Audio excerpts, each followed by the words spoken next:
बिल्कुल, ये मुकदमा हमारे ख़िलाफ़ कायम करवाएं, ये पर्चा दर्ज करवाएं, लेकिन जो बात मैं कह रहा हूँ कि जो अमल इन्होंने किया है वो जो है वो सिडिशन है,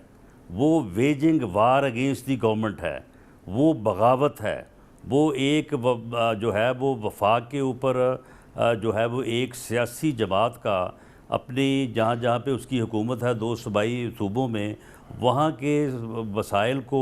गैर आइनी गैर कानूनी तौर पे बुरे कार लाते हुए रियासत पे हमला करने के मुतरादिफ है, उसका मुकदमा जो है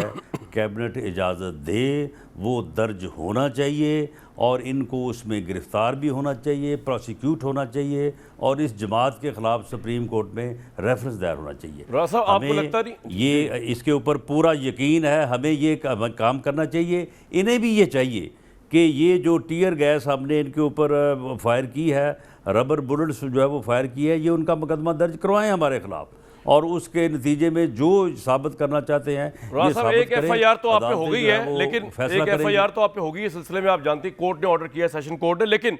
सर देखें, प्रॉब्लम ये है कि अब आपकी गवर्नमेंट का ये तो मसला है जो इकॉनमी को भी डील करते हुए हो रहा है कि आप चाह रहे हैं, हो सकता है पीएमएलएन भी चाह रही हो कि फलां काम किया जाए, लेट्स सपोज ये मुकदमा, आपका प्रॉब्लम ये है कि 10 पार्टीज को आपने साथ लेके चलना है। तो अब जब तक पीपल्स पार्टी, जेयूआईएफ, दूसरे सब मुफ्ती साहब ये वो ऑन बोर्ड नहीं होंगे, आप ये फैसला भी नहीं कर सकते। राना साहब, ये दुश्वारी नहीं हो रही आपको इस तरह हुकूमत चलाते हुए? नहीं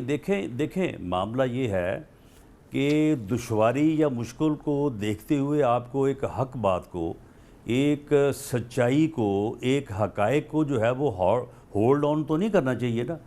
ये मामला जो है ये कैबिनेट के सामने है, कैबिनेट कम्पिटेंट फोरम है, कैबिनेट फैसला करे और फैसला अगर करेगी तो इसके ख़िलाफ़ जो है ये मुकदमा दर्ज होगा, इस पूरे टोले के ख़िलाफ़ जो मुल्क में फितना और फसाद फैलाना चाहता है, जो मुल्क में जिसने बगावत और अनारकी जो है वो फैलाने की कोशिश की है, जो कि अल्लाह के फजल से और जो हमारी फोर्सेस और अदारे हैं उन्होंने जो है वो बहुत भरपूर किरदार अदा के जो है उसको रोका है, नाकाम किया है।